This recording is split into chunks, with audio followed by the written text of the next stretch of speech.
Bonjour à tous et bienvenue pour cet épisode d'octobre d'ADP Info RH, votre émission consacrée à la veille législative RH et proposée par ADP. Aujourd'hui, je suis en compagnie de Muriel Bénard. Bonjour Muriel. Bonjour. Vous êtes juriste expert social chez ADP et nous allons traiter ensemble de la réforme du congé parental dans le cadre de la loi pour l'égalité entre les femmes et les hommes. Et voici pour commencer une date clé pour cette loi.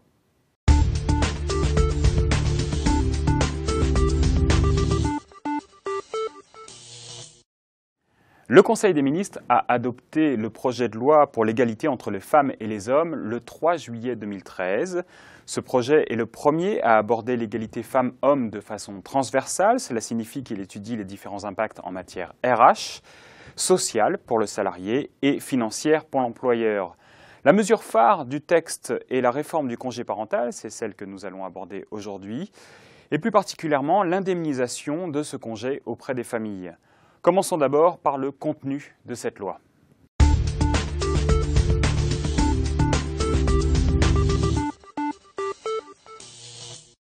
Muriel, comment ce projet de loi va-t-il réformer le congé parental ? Alors, la réforme porte sur le complément de libre choix d'activité qui est versé par la Caisse d'allocation familiale aux salariés en congé parental. Concrètement, lors de la naissance d'un enfant, le salarié peut bénéficier d'un congé parental d'éducation jusqu'aux 3 ans de son enfant. Pour le premier enfant, le complément de libre choix d'activité versé par la Caisse d'allocation familiale est versé sur les 6 premiers mois. Le projet de loi prévoit de réserver 6 mois supplémentaires de complément de libre choix d'activité au second parent. Pour les salariés qui ont 2 enfants et plus, le dispositif ne change pas en lui-même puisque le complément de libre choix d'activité est toujours versé jusqu'aux 3 ans de l'enfant. Par contre, il rajoute une condition, il faut que le second parent utilise au moins 6 mois de congé parental. Qu'est-ce qui motive cette réforme? Quels en sont les objectifs? Alors, la réforme vise 2 objectifs qui sont assez complémentaires. Le premier, c'est d'accroître le niveau d'activité des femmes en les incitant à prendre un congé parental moins long. Et le second, c'est de favoriser un meilleur partage des responsabilités familiales. L'idée sous-jacente, c'est que si les femmes prennent un congé parental moins long, ce sera pour permettre une meilleure répartition en faveur des pères qui vont en prendre une partie.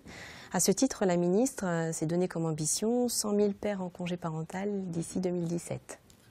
En clair, on voit que l'objectif affiché de cette réforme, c'est de permettre aux femmes de construire un parcours professionnel sans trop d'interruptions et d'inciter les hommes à partager davantage les responsabilités familiales. Quand est-ce que cette loi sera applicable ? Alors, le projet de loi sur le complément de libre choix d'activité est programmé pour le 1er juillet 2014. Cela signifie que la loi sera applicable pour les enfants nés ou adoptés à partir du 1er juillet 2014 et les droits en cours ne devraient pas être affectés. Merci Muriel. Passons maintenant aux conséquences dans l'entreprise.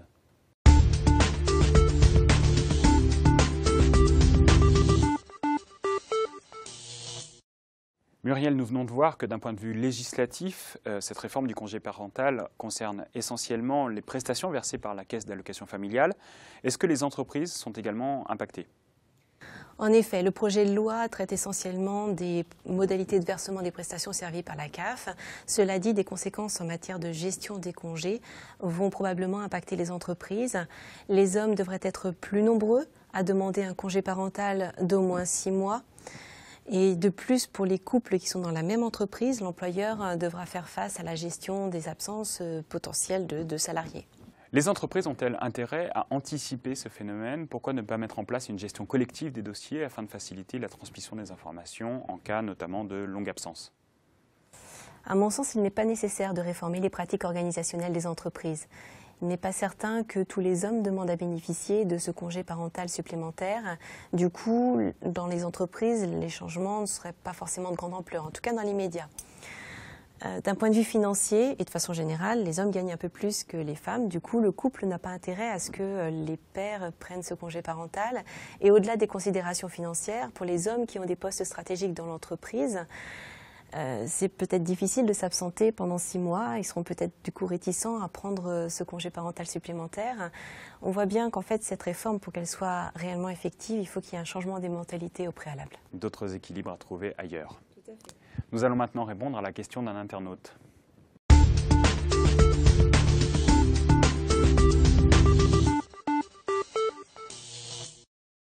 Muriel, on nous demande si la réforme du congé parental a un impact sur la rémunération du salarié.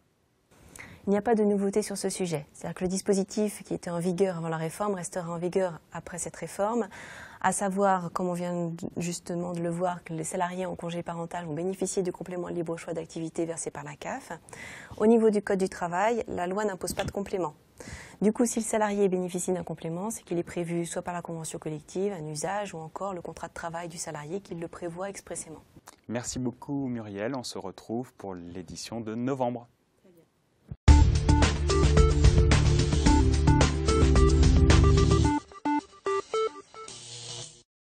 À retenir ce mois-ci, la réforme du congé parental ouvre de nouveaux droits aux parents. La réforme sera applicable le 1er juillet 2014. Dans votre entreprise, enfin, des impacts sur le SIRH, mais pas nécessairement d'un point de vue organisationnel, du moins pas dans l'immédiat. On se retrouve le mois prochain pour une prochaine édition de ADP Info RH. Au revoir, merci de votre attention.